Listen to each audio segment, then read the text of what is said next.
안녕하세요. 결혼 기간 동안 사연글을 읽으며 무료함을 달래고 했던 30대 후반의 평범한 여성이에요. 글을 읽을 때는 시간을 때울 요량으로 읽었는데 이렇게 글을 쓰는 입장이 되니 이루 말할 수 없을 만큼 묘하고 착잡하네요. 글을 읽으면서 느낀 건 세상에 요상한 이혼 사연이 참 많구나 하는 거였어요. 경악스러운 사연도 있었지만 때로는 화가 나고 슬프고 웃긴 사연들도 있었죠. 아마 제 사연은 화가 나는 사연이 될 것 같네요. 그래도 함께 즐겨주셨으면 좋겠어요. 전 농사 짓는 아버지와 동네에서 작은 가게를 운영하는 어머니 밑에서 외동딸로 자랐어요. 농사라고 해봐야 크게 짓는 것도 아니었고 말 그대로 깡촌에서 컸어요. 학교를 가려면 고모가 계시는 시내로 나와야 할 정도의 시골이었죠. 그렇게 없는 집 딸이 삼수를 거쳐서 드디어 공무원이 됐을 때는 가족들이 너무도 좋아했어요. 우리 집에도 공무원이 생겼다고 말이죠. 집안 식구들에게 저는 자랑이었고 아주 야무진 구석이 있는 딸이었죠. 그래서 시집도 잘 갈 거라고 다들 생각한 것 같더라고요. 그래서인지 결혼에 대해서 부모님들이 엄청 간섭하고 그런 건 또 아니었고요. 남편은 유머 감각이 있는 사람이었어요. 저는 진지한 성격이지만 개그 프로를 좋아했고 그런 코드가 남편과 잘 맞았죠. 그래서 결혼이라는 일생일대 이벤트에 골인할 수 있었던 게 아닐까 싶어요. 이 결혼을 가장 축하해준 사람은 친정 식구가 아닌 시부였어요. 이야, 우리 집에 며느리가 아주 잘 들어왔어. 공무원이라니. 하나뿐인 아들놈 가방끈이 짧아 걱정했는데 며느리 정도면 걱정이 하나도 없겠어. 으하하하. 요즘이야 공무원에 대해 안 좋은 기사도 나고 힘든 직업이라는 소문도 나면서 경쟁률이 많이 떨어졌지만 결혼할 때만 해도 공무원은 여전히 알아주는 직업이었죠. 시부는 교장 선생님 출신으로 며느리로는 같은 교육자나 공무원을 원했는데 딱 그 원하는 상에 들어가는 며느리를 들였다며 기분이 좋으셨던 모양이에요. 그렇게 시부의 축복하에 결혼을 하게 됐죠. 하지만 모두가 축하해준 건 아니었어요. 시모는 저를 매우 탐탁치 않게 생각했거든요. 이유는 간단했어요. 나는 너처럼 아무것도 없는 집안에서 큰 애들이 싫어. 그런 애들은 욕심은 많은 주제에 제대로 해내는 건 하나 없거든. 우리 아들이 너보다 학력은 좋지 않아도 우리 아들 정도면 어디서 빠지진 않는다. 그런데 왜 너 같은 애랑, 아휴. 대놓고 이렇게 말할 정도였으니 얼마나 싫어하는지는 눈에 뻔히 보일 정도였죠. 그래도 참을 수 있었던 이유는 시부가 있는 곳에서는 싫은 소리를 절대로 안 했기 때문이었어요. 그렇게 깐깐하고 날카로운 시모라도 시부가 있는 자리에서는 나서는 일이 없더군요. 며느리 사랑은 시부라는데 그 말처럼 저를 도닥여주시는 시부 덕분에 결혼 생활을 버틸 수 있었던 것 같아요. 남편은 참 재미있고 좋은 사람이었지만 한 가지 안 좋은 점이 있었어요. 평생을 부모님 돈으로 편하게 생활해서 그런지 경제관념이 아예 없다는 점이었죠. 결혼하고 1년 뒤쯤에 임신을 계획 중이었거든요.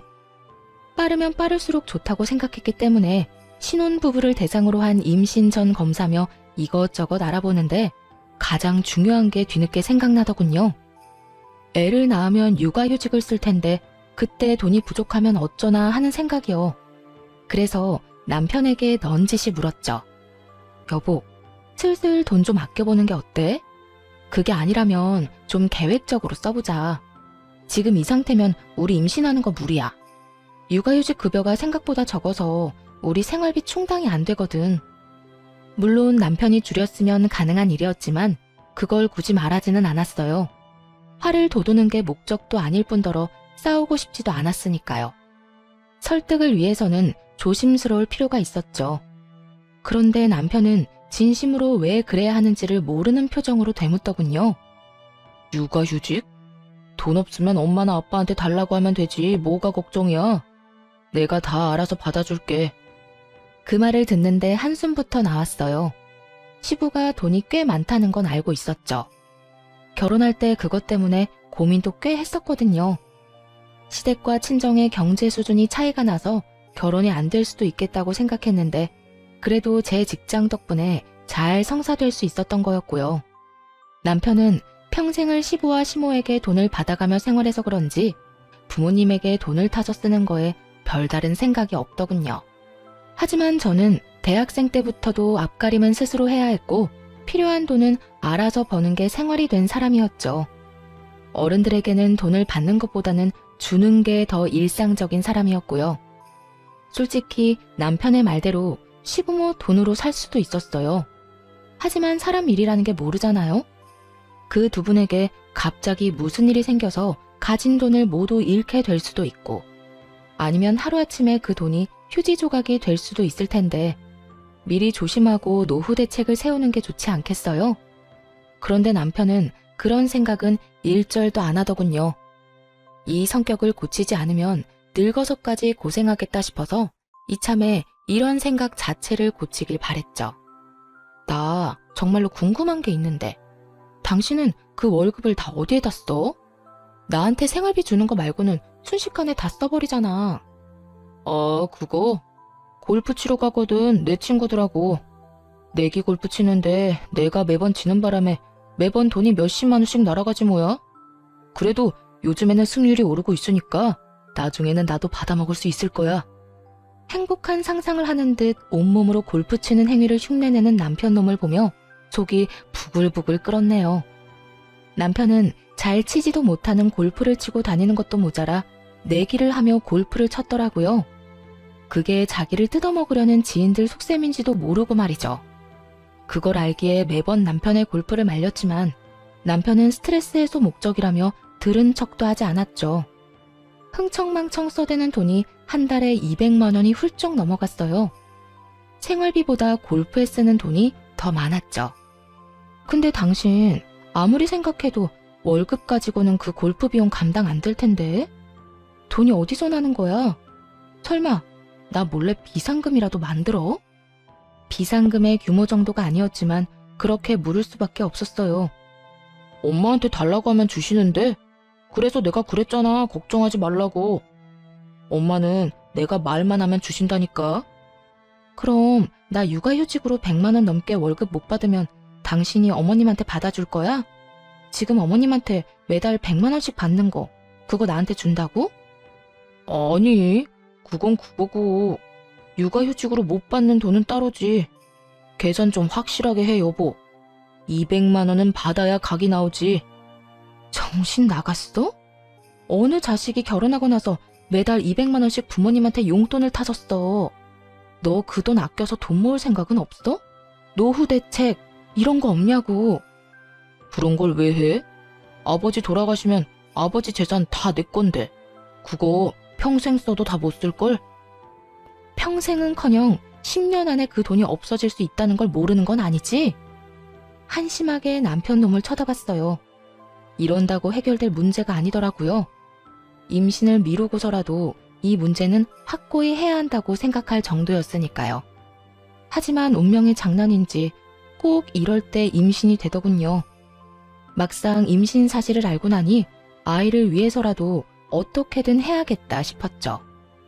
남편이 설득 안 되니 시모를 설득해야겠다 생각하고 남편 몰래 시모를 만나러 갔네요. 그래, 무슨 일로 만나자고 한 거니? 바쁘니까 용건만 간단히 해라. 네, 어머님이 남편한테 용돈으로 100만 원 정도 주시는 거요. 그거 혹시 남편 말고 저한테 맡기실 생각은 없으세요? 통장은 어머님이 가지고 계시면서 검사하시고 카드는 제가 받아서 관리를 할까 해서요. 어이가 없어서. 너 지금 그 돈 욕심내는 거니? 이래서 내가 돈 없는 집안 애들은 싫다고 했는데 내가 도대체 너 뭘 믿고 그 돈을 맡겨? 네가 내 돈 아무렇게나 쓰는 거 보고 있으라고? 돈 욕심내는 게 아니고요. 만약 그게 싫으시면 아예 그 돈을 끊는 것도 괜찮은데 그렇게 해주실 수 있어요? 네가 뭔데 내 아들한테 주는 돈을 끊으라 말아야. 우리 집 며느리가 됐다고 우리 집 지갑까지 휘두르려고 하는 건 말도 안 되는 일이지. 아들이 필요하니까 돈을 달라고 하는 건데 내가 그걸 왜 안 줘? 이때다 싶어 시모에게 남편 통장 내역을 보여줬어요. 이게 뭐야? 이거 그의 통장 내역이에요. 여기 보이세요? 이 항목들 전부 내기 골프하다가 낸 비용이에요. 한 달에 거의 200만 원이 넘는 돈이 그 내기 골프에 나가요. 어머님이 주신 그 돈 포함해서요. 그제야 시모가 유심히 통장 내역을 살피더군요. 이상하지 않을 수 없죠. 딱 봐도 문제가 있는 상황이었으니까요. 생활비라고 저에게 보내준 100만 원을 제외하면 거의 다 레저와 유흥비로 쓰인 게 바로 눈에 보였거든요. 시모는 놀란 눈치였어요. 여태껏 아들에게 돈을 주기만 했지 돈이 어디에 어떻게 쓰이는지 몰랐던 모양이더라고요. 이게 내 아들 통장 내역이라고? 네, 저도 이 정도일 줄은 몰랐는데 확인해보니까 벌써 결혼 전부터 거액의 돈을 썼더라고요. 이게 해결되지 않으면 아버님한테 따로 연락드려야 할 것 같아서요. 근데 넌 도대체 뭘 해결하고 싶은 거니?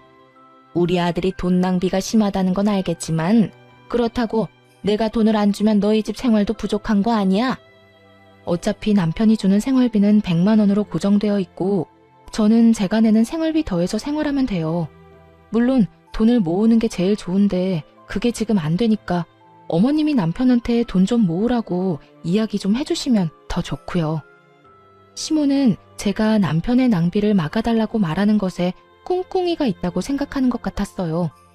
마치 시부에게 잘 보이기 위해서 이런 말을 한다고 생각하는 것 같았죠.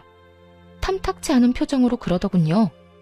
그래, 그러면 내가 그 카드 회수해 가마. 그렇지만 앞으로 이렇게 선 넘는 대화는 안 했으면 좋겠구나.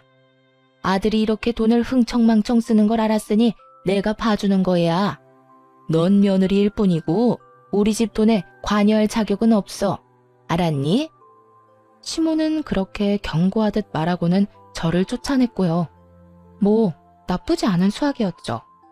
남편이 시모에게 받는 돈은 이제 사라질 것이고 그러면 낭비를 줄이려고 노력할 거라고 생각했으니까요. 일단 꼴 보기 싫은 내기 골프에 보내는 시간이 줄어들 거라는 것만으로도 다행스러운 일이었죠. 내기라는 게 결국 도박이잖아요. 그것만 안 해도 좋겠다 싶었거든요. 그렇게 시모가 돈을 줄이고 나서 예상대로 내기 골프 횟수는 줄어들었어요. 남편이 주말에 나가는 횟수를 확인해보면 바로 알 수 있었죠. 시모가 돈을 안 넣어주니 남편이 전화해서 한 소리를 하더군요. 엄마, 돈 없다는데 왜 돈을 안 넣어줘요? 나 필요한 데 있다고. 꼭 사야 할 물건이 있다니까. 남편 놈이 떼를 썼지만 시모가 받아주지 않은 모양이었어요. 그래서 주기 싫다는 거예요? 됐어요. 당분간 엄마 보러 안 갈 거니까 그렇게 알고 있으세요. 그리고 며칠이 지나지 않아 남편이 다짜고짜 따지고 들더군요. 야, 내가 정말 믿는 도끼에 발등 찍힐 줄 몰랐네. 설마 당신 우리 엄마더러 나한테 돈 주지 말라고 한 거야? 도대체 무슨 생각으로? 무슨 권리로 그딴 말을 해? 시모가 결국 저 때문에 돈을 안 준다고 말한 것 같더라고요. 태연하게 답했죠. 당신이 돈을 너무 많이 쓰니까 이야기했어. 그리고 어머님한테 돈을 주지 말라고 한 거 아니야. 내가 관리할 수 있게 해달라고 한 거지. 근데 그건 싫으시다네? 돈을 끊는 건 어머님이 선택한 거니까 어머님한테 말해. 괜히 내 탓하지 말고. 내가 돈 많이 쓰는 거랑 너랑 도대체 무슨 상관인데? 왜 네가 내 지갑 사정에 이렇게 예민하게 구는 건데? 너랑 나랑 결혼했잖아. 네가 망하면 나도 망하는 거라고. 그러니까 안 망할 수 있게 내가 도와주는 거 아니야. 이런 식으로 돈 쓰다간 나중에 진짜로 망한다고. 너 모아둔 돈이라고는 한 푼도 없잖아. 내가 망할지 안 망할지 네가 어떻게 알아? 네가 내 와이프라고 해도 엄연히 하면 안 되는 일이 있는 거야. 진짜 너 때문에 되는 일이 하나도 없다. 아버지 정정하신데 나중에 무슨 걱정이야? 지금 과소비 습관을 안 고치면 시부 재산을 물려받는다고 해도 순식간에 사라질 게 뻔했어요. 그리고 솔직히 시모를 설득하러 갔기는 했지만 선택한 건 시모였고 당장 용돈을 끊으라고 한 건 아니잖아요. 둘 중에 하나 고르라고 한 거지. 그 중에서 시모는 돈을 안 주기를 골랐던 거고요. 들어보니 저도 구구절절 옳다고 생각했는지 더 이상 그 일로 걸고 넘어지지는 않았어요. 하지만 갈수록 남편과의 사이는 점점 나빠지기 시작했죠. 그래도 처음에는 괜찮을 거라고 생각했어요. 시간이 지나면 남편도 이해해 줄 거라고 믿었거든요. 그리고 시모가 약속하기를 남편이 내기 골프를 하지 않으면 다시 돈을 주겠다고 하기도 했고요. 그 얘기를 굳이 남편에게 하지는 않았지만요. 그러면 그걸 빌미로 어떤 짓을 할지 모르니까요. 그렇게 임신 기간을 힘겹게 지내며 10달을 채우고 아이를 낳게 되었어요. 아이는 여자아이였죠. 시모는 여자아이를 낳자 오히려 좋아하는 표정이었어요. 남자애가 아니라서 다행이구나. 네 배에서 내 손자를 보는 꼴은 못 본다. 딸이면 정도 많이 안 갈 거고. 됐다. 수고했다는 말 듣고 싶은 건 아니지?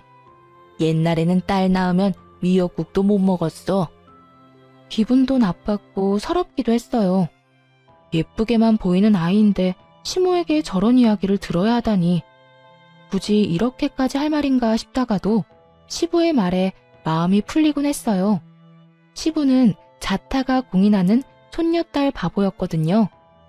아이고, 이 조그만 손 좀 보거라. 우리 손녀 눈도 코도 입도 모두 조밀하게 예쁜 걸 보니 미인들 상이야. 시부의 눈에서는 꿀이 뚝뚝 떨어질 정도였죠. 그저 예뻐하는 정도가 아니었어요. 매일 전화해서 안부를 묻는 건 물론이고 필요한 게 없는지 항상 물어보셨죠.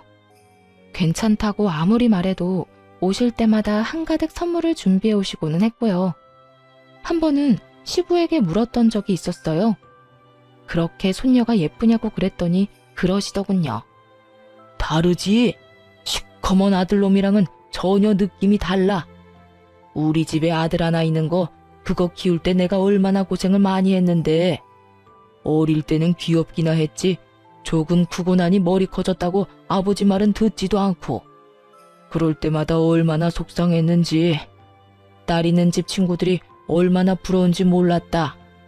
근데 네가 손녀딸을 안겨줬으니 너무 고맙고 행복하다 나는. 외아들을 키운 시부에게 손녀딸이란 존재는 감회가 새로운 모양이었어요. 시부는 그것도 모자랐는지 사진을 가지고 다니며 다른 사람들에게 자랑하기 바쁘셨죠.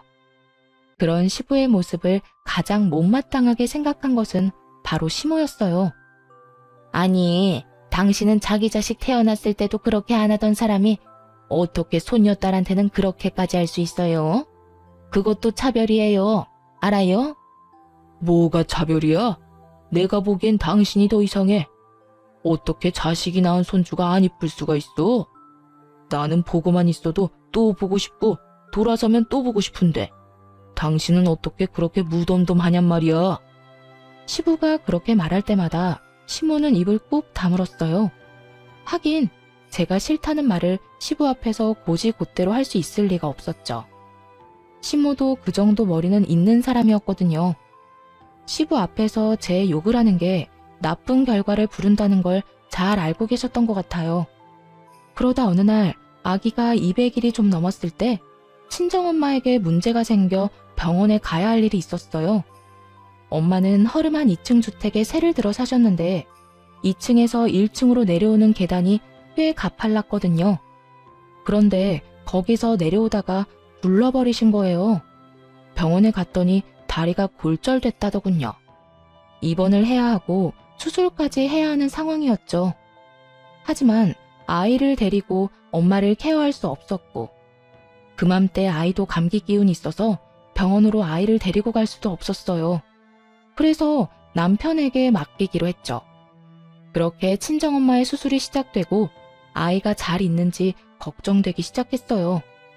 이제 겨우 200일밖에 안 되는 아이잖아요. 눈에 밟힐 수밖에 없었죠. 그래서 남편에게 전화를 했는데 이 양반이 전화를 안 받는 거예요.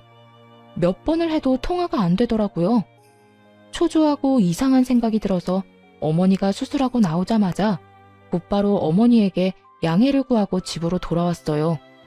그리고 집에 온 순간 눈으로 마주한 상황에 정말이지 졸도할 뻔했네요. 아이는 울고 있고 소파에는 모르는 여자가 엎드린 채 귀마개를 하고 핸드폰을 보고 있더군요. 너무 놀라 그 여자에게 다가가 툭툭 치며 물었죠. 당신 뭐예요? 왜 우리 집에 있어요?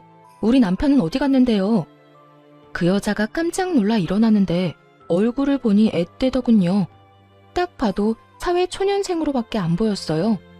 그 여자는 아무 말도 못하고 힐끗힐끗 쳐다보기만 하더라고요. 일단 남편에게 전화를 했죠. 남편은 여전히 전화를 받지 않더군요. 울고 있는 아이를 달래보니 기저귀는 대변으로 가득 차 있었고 엉덩이는 벌써 빨갛게 변해 있더군요. 대변을 오래 방치해서 생긴 일이었어요. 남편에게 연락이 안 되니 그 여자에게 이 상황에 대해 물어봤어요. 이게 다 무슨 일이에요? 저희 남편이랑 무슨 관계예요?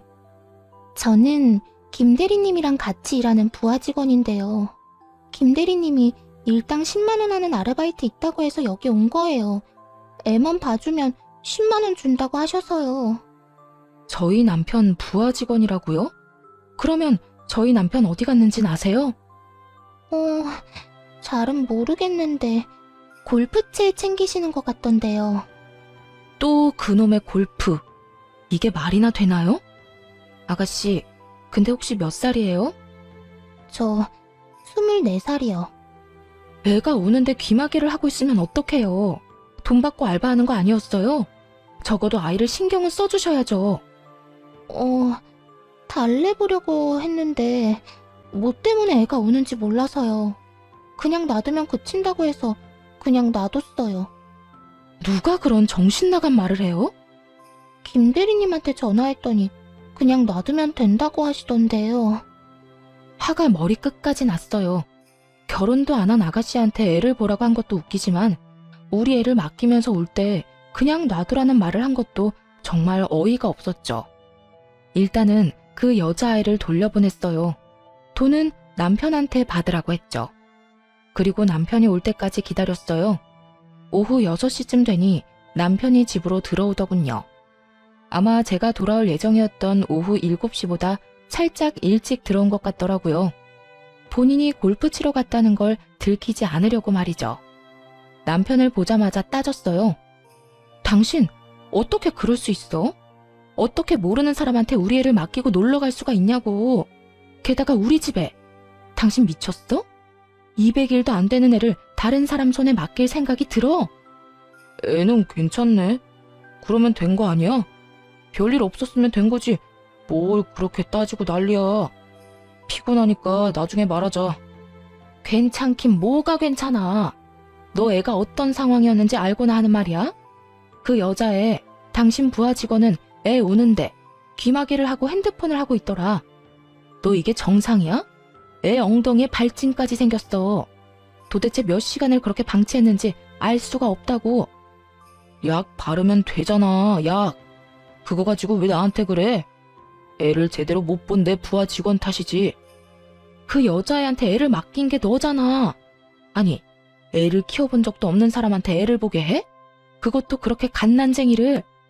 적어도 어머님한테 맡긴다는 생각은 안 해봤어? 했지. 제일 먼저 했지. 그래서 나도 어머니한테 맡기려고 했어. 그런데 엄마가 아이씨, 며느리 딸은 맡아주기 싫다고 하잖아. 뭐? 어머님이 며느리 딸이라서 맡아주기 싫다고 했다고? 이거 미친 거 아니야? 와, 진짜. 남편과 이야기하다가 알게 된 시모의 발언에 이성이 뚝 끊어지는 느낌이었어요. 시댁으로 당장 달려갔죠. 들어가자마자 시모에게 따져 물었어요. 어머님, 오늘 바쁜 일 있으셨어요? 아니, 아무 일도 없었는데 왜 그러니? 왜 갑자기 와서 이렇게 사나운 얼굴로 그런 걸 물어? 이 사람이 저희 딸 잠깐 봐달라고 했는데 왜 안 봐주셨어요? 네 질문이 더 웃기구나. 내가 왜 당연히 봐줘야 한다고 생각해? 나도 힘들면 안 봐줄 수 있어. 넌 이 늙은이한테 꼭 그렇게 애를 맡기고 싶니? 하루 종일 맡아달라는 것도 아니고 오후에 잠깐 맡아달라는 거였어요. 오늘 저희 딸이 어떤 상태였는지 아세요? 내가 그걸 어떻게 아니? 너희 부부 일은 너희가 알아서 해. 어떻게 그걸 말이라고 하세요? 어머님이 조부모님이시잖아요. 어떻게 손녀딸한테 그런 말씀을 하실 수가 있냐고요. 시모를 향해 눈물 콧물 다 흘리며 하소연하듯 따졌어요. 그간의 서름이 다 몰려와서 더 열이 받더군요. 게다가 오늘 있었던 일까지 생각하니 견딜 수가 없었죠. 그러다 소리를 빽 지르는 순간 현관문에서 시부가 들어오며 말하더군요. 아이고, 우리 며느리 왔어? 그런데 무슨 일이야? 왜 울어? 무슨 일 있니? 아버님. 눈물을 흘리며 그날 있었던 일을 다 말했어요. 그리고 믿지 못하는 시부에게 그 아르바이트한 여자애가 우리 애한테 저지른 짓을 홈캠으로 고스란히 보여줬어요. 그리고 그 여자와의 대화 녹음 파일도 들려줬죠. 그걸 보고 있던 남편놈이 안절부절 못하며 저한테 따지더군요.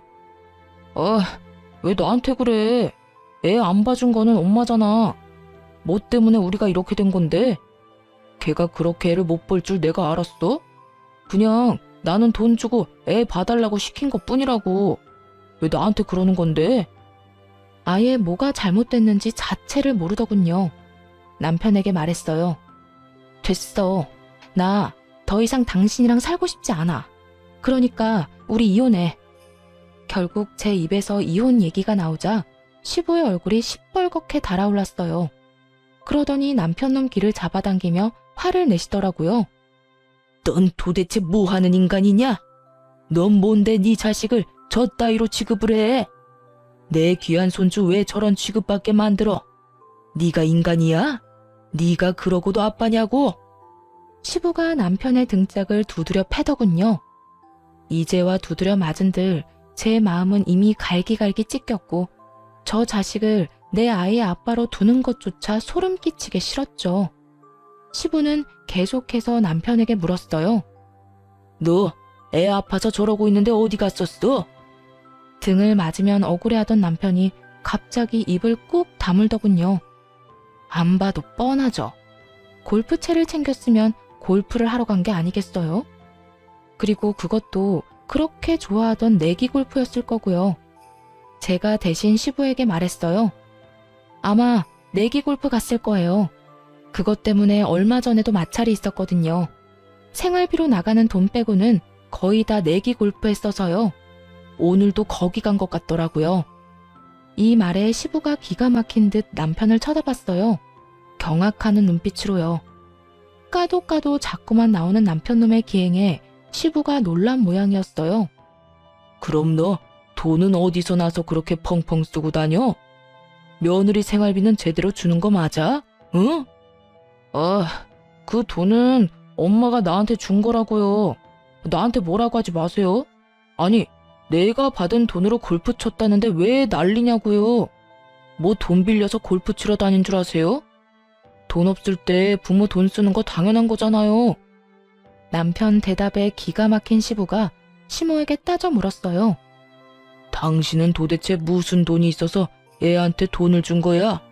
당신도 나한테 생활비 받아가잖아. 그 생활비로 애한테 돈 준 건 아닐 테고 무슨 돈이야? 아니, 애가 돈이 없다길래 그냥 저도 대출해서 빌려줬죠. 대출 받아서 돈을 줬다고? 이 정신 나간 여편네야. 돈이 없으면 나한테 이야기를 해야지. 왜 돈을 빌려서 내기 골프를 하게 돈을 줘? 아니, 내기 골프인 거 내가 알았으면 안 줬겠죠. 근데 그런 말이 없으니까 난 그냥 돈을 빌려다 준 거고. 아니요? 어머님 알고 계셨잖아요. 제가 다 말씀드렸잖아요. 남편 내기 골프하니까 돈 빌려주지 마시라고요. 그 말을 듣던 시부가 눈이 커지더니 시모에게 따졌어요. 당신 설마 아들이 내기 골프 친다는 거 다 알고도 돈을 빌려준 거야? 맞아요. 그러니까 제 잘못이 아니라 엄마 잘못이라고요. 엄마가 돈을 주니까 내가 그 돈으로 계속 한 거지. 엄마가 안 줬으면 안 했을 거라고요. 그걸 말이라고 해? 이 왼수 같은 새끼. 넌 부모 될 자격이 없다. 내가 웬만해서는 며느리랑 너랑 이혼 안 시키려고 했는데 네 꼴을 보니까 안 되겠구나. 이혼해. 차라리 이혼하는 게 내 손녀한테는 더 좋은 일일 거다. 아버지, 제가 무슨 잘못을 했다고요? 그걸 모르는 게 제일 큰 잘못이야, 이놈아. 그리고 당신은 지금 뭘 잘못한지 알고 있어? 우리 집안의 병균 같은 인간을 키운 게 당신이야. 존녀딸 미워할 시간에 자식 새끼 정신머리 안 고치고 뭐 했어? 결국 시부가 두 사람에게서 카드를 뺏어버렸어요. 모두 시부 명의의 카드였거든요. 시모가 제발 돌려달라고 매달렸지만 시부에게는 통하지 않았죠. 시부가 귀신 같은 얼굴로 말하더군요. 앞으로 두 사람한테는 내가 직접 용돈을 줄 거야. 어디 가서 함부로 돈 빌렸다가는 그 즉시 집에서 호적 파버릴 테니까 알아서 해. 그렇게 상황이 끝났네요. 결국 남편과는 이혼했고 시부는 저를 회유하려 했지만 받아들일 여유가 없었어요. 남편 얼굴을 다시 보는 것조차 벅차고 힘든 일이었거든요. 간곡히 부탁하는 시부를 보며 저 역시 간곡히 말씀드렸어요. 아버님, 남편은 공동 양육자예요. 저한테 무슨 일 있으면 남편이 우리 아이를 책임져야 한다는 뜻이고요. 그런데 저렇게 책임감 없는 모습에 이미 질려버렸어요. 그리고 앞으로도 믿을 수 없을 것 같아요. 제 마음 알아주셨으면 좋겠어요. 손녀딸을 누구보다 아끼는 시부는 말의 뜻을 정확하게 알아들으셨어요. 결국 시부가 제 의견을 존중해 주셨고요. 그런데 이혼 소송할 때까지도 정작 남편 놈은 태평하더라고요. 앞으로의 일들은 시부가 알아서 해줄 거라고 생각하는 모양이었죠. 사실 저도 그렇게 생각했고요. 시부가 합의를 해줄 수 있겠느냐며 찾아왔었거든요. 아가, 네가 많이 상처받고 힘든 건 나도 잘 안다. 그렇지만 그 미친놈도 내 자식이고 여기엔 내가 알고 지내는 사람이 많아. 최대한 조용히 이혼해주길 원하는데 그렇게 해줄 수 있겠니? 그러면서 시부가 건넨 조건은 생각보다 컸어요. 귀찮게 재산 분할 같은 거 하지 말고 너희 살고 있는 신혼집은 내가 우리 손녀를 위해서 너한테 주도록 하마. 어차피 내 명의 집이었으니 합의하면 바로 너한테 넘겨주마. 시부의 말에 남편놈이 발악을 하더군요. 아니, 거기 우리 집인데 왜 저 사람한테 줘요? 앞으로 나는 어디서 살라고? 내가 뭘 그렇게 잘못했는데요? 입 안 다물어? 야, 이렇게 된 게 다 네 탓이잖아. 넌 우리 집으로 다시 들어가야지. 그 정신머리 뜯어 고치려면. 시부의 그 말에 남편 얼굴이 하얗게 질리더군요.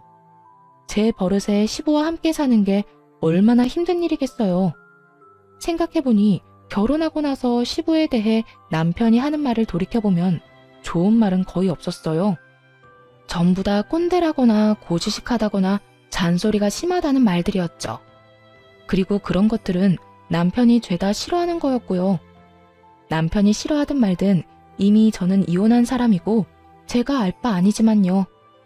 위자료 겸 재산 분할로 시부 명의 아파트를 받게 됐으니 더 이상 그 인간들과 연관된 일도 없었죠. 이혼은 정말 평화롭게 마무리가 됐어요. 그렇게 몇 달쯤 지났을까요?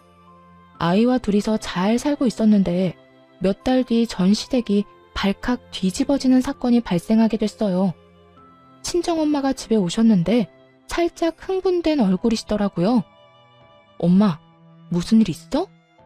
야, 너 이혼 잘했어. 그 집 지금 난리 났다. 의아한 표정으로 친정엄마를 쳐다봤더니 엄마가 답답한 듯 말하더군요. 너 얼마 전에 네 시아버지 고혈압으로 쓰러진 거 알지? 그거야 알지. 전 남편도 참 불효자다 싶더라고. 도대체 아버지한테 어떻게 했으면 시아버지가 뒷목 잡고 넘어가? 근데 그게 다가 아니야. 너희 시아버지 병원 갔는데 거기서 진료받다잖아. 근데 간에 이상이 있었대. 간이 안 좋으셨구나. 아버님은 괜찮으시대? 아직까지는 팔팔하시더라. 근데 그게 문제가 아니야. 간 이식을 해야 하는데 네 전 남편이 자기가 하겠다고 나섰더라는 거야. 근데 검사 결과가 적합하지가 않았다네. 그런 일도 많잖아요. 자식이 부모에게, 부모가 자식에게 아무리 장기를 주고 싶어도 줄 수 없는 상황 말이죠. 그러니까 장기 이식을 사람들이 간절히 기다리는 거고요. 그걸 가지고 이렇게 호들갑 떠는 건 좀 아니라고 생각했는데 친정 엄마가 하는 그 뒷말이 더 놀라웠어요. 검사 결과만 안 맞는 게 아니고 너희 시아버지랑 너희 전 남편 부자지간이면 낳을 수 없는 혈액형이었더라고. 그게 무슨 말이야? 혈액형이 왜?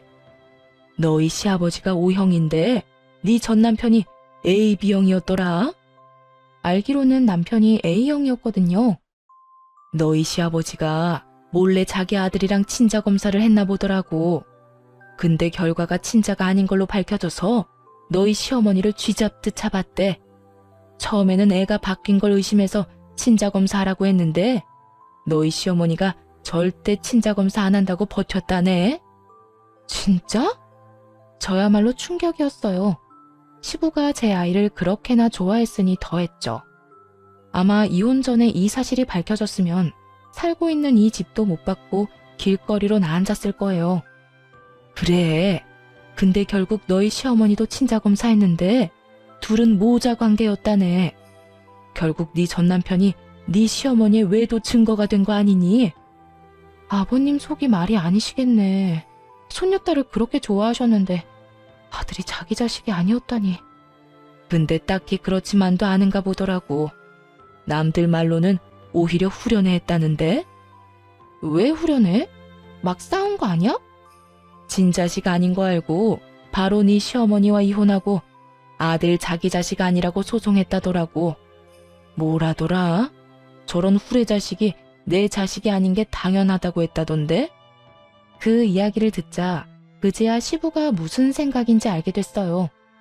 시부에게 사고만 치는 아들은 죽을 때까지 데리고 가야 할 애물단지나 마찬가지였는데 자기 자식이 아니니 차라리 떼어내는 편이 시부에게는 더 나은 선택이었던 거죠.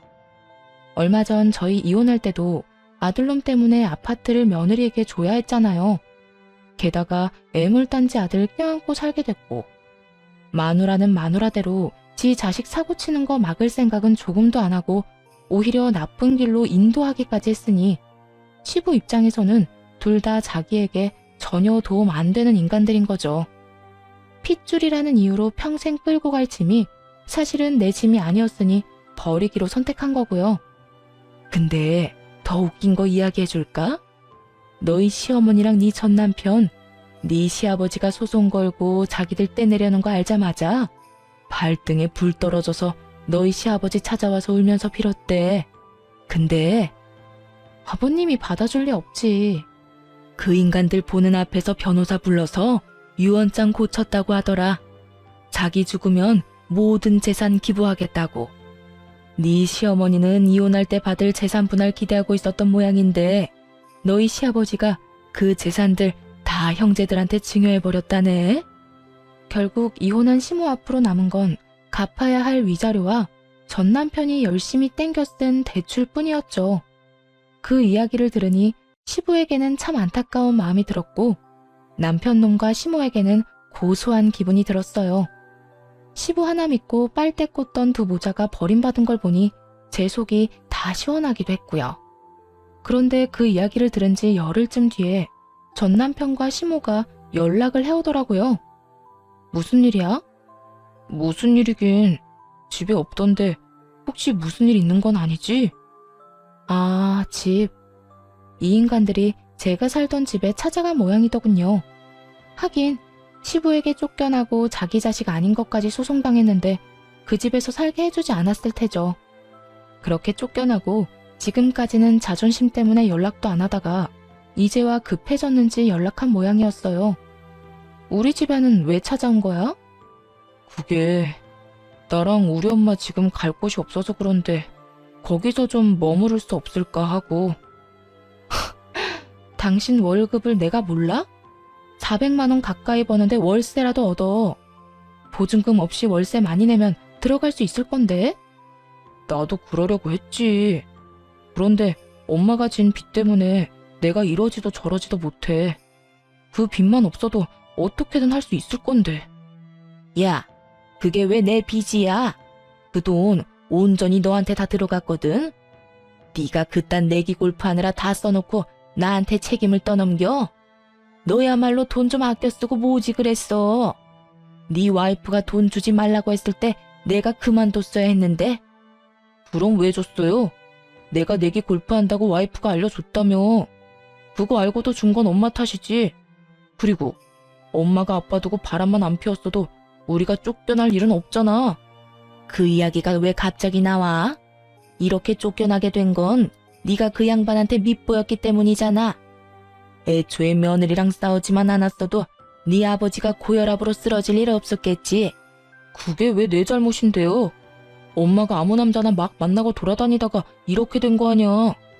난 아버지한테 내 장기까지 주려고 했다고요. 네가 애초에 돈이랑 애 문제로 네 아버지랑 싸우지만 않았어도 이른 정이라도 생각해서 받아줬겠지. 네가 행실을 잘 못하니 네 아버지도 너한테 오만정이 다 떨어진 거 아니야? 전화해놓고 핸드폰 너머로 둘이서 아주 귀에 피가 나게 싸우더군요. 그렇게 단 둘뿐인 핏줄이 서로를 탓하며 소리 지르는 걸 보니 웃기기도 하면서 짜증도 나더군요. 싸울 거면 전화 끊고 해. 잠깐만. 본론 아직 이야기 안 했어. 월세 얻을 돈도 없어서 당신한테 전화했지. 우리 딸이면 내 딸이기도 하잖아.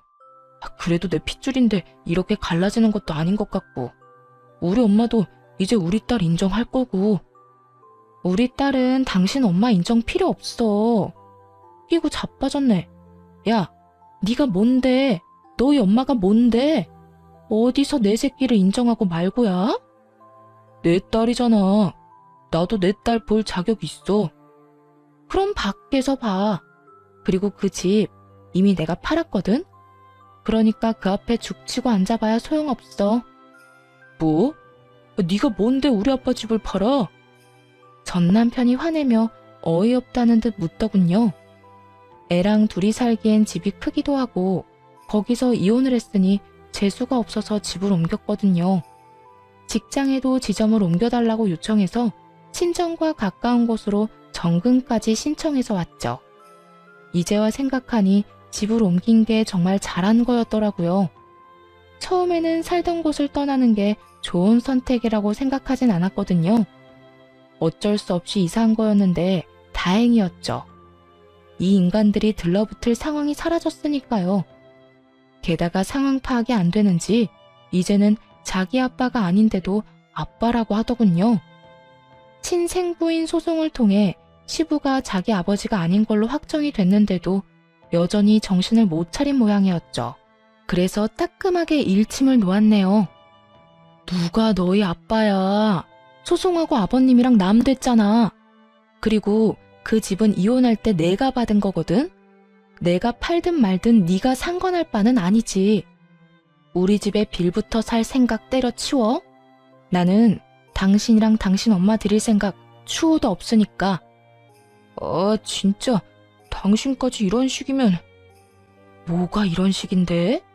네 놈이 우리 딸만 잘 봤어도 당신 엄마가 당신 손녀만 봐줬어도 이럴 일 없었겠지. 내 탓하기 전에 네가 뭘 잘못했는지나 생각해봐. 그걸 모른다는 건 아직 네가 인간이 안 됐다는 뜻이니까. 그렇게 전 남편에게 톡 쏘아붙이고는 전화를 끊었어요. 그 뒤로도 계속 전화가 오는데 다 무시했고요. 받아서 좋은 소식은 전혀 아닐 테니 말이죠. 솔직히 전 남편이 시부 친자식이 아니라 하더라도 시부에게 깍듯이 대하거나 살갑게 대했다면, 아니 적어도 다른 사람 눈살 찌푸린 일 없이 평범하게만 살았어도 시부가 남편을 버릴 일은 없었을지도 몰라요. 배신감은 느끼겠지만 기른 정도 무시 못한다고 하잖아요. 게다가 자식이 둘도 아니고 하나뿐이라면 그 연세에 아들을 내쫓는 일은 못했을 거예요. 그런데 시부가 그런 아들을 후련하게 내쫓았다는 건 그만큼 전 남편에게 실망한 게 크다는 증거겠죠. 따지고 보면 이렇게 된 건 누구 잘못도 아닌 남편놈 잘못이겠죠. 그렇다고 시모가 잘했다는 건 절대 아니지만요. 적어도 아들이 남편 자식이 아닐지도 모른다는 걸 알았다면 아들이 남편 눈에 벗어나도록 만들지는 말았어야 하지 않나요? 더 엄하게 가르치며 교육자 집안의 아들답게 키웠으면 말년에 시부에게 버림받는 일은 없었을지도 모르죠. 어쨌든 그렇게 남편놈과의 악연은 그렇게 끊어졌어요. 솔직히 애 운운하며 저희 집 오겠다고 했을 때는 면접 교섭권이라도 쓸 거라고 생각했는데 그걸 원한 적은 단 한 번도 없었네요. 그놈이 쓰레기 같은 인간이라는 걸 다시 한번 깨닫게 됐죠. 어차피 만나게 할 생각도 없었으니 다행이라고 할지, 애를 찾지 않는 것을 탓해야 할지, 어차피 둘 다 참 짜증나더군요. 그래도 지금은 후련해요. 시간이 지날수록 좋아지고 있고 또 익숙해지고 있거든요. 글 읽는 분들 중에 무료함을 달래려고 읽는 분도 있겠지만 이혼 고민을 하면서 사연글을 읽는 분도 계실 거예요. 그런 분들에게 말해드리고 싶네요. 항상 힘들지만은 않다고요. 오히려 시간이 지나면 더 좋은 일이 생길 수 있으니 정말 아니다 싶으면 용기를 내보는 것도 좋은 선택이라고요. 긴 글 읽어주세요.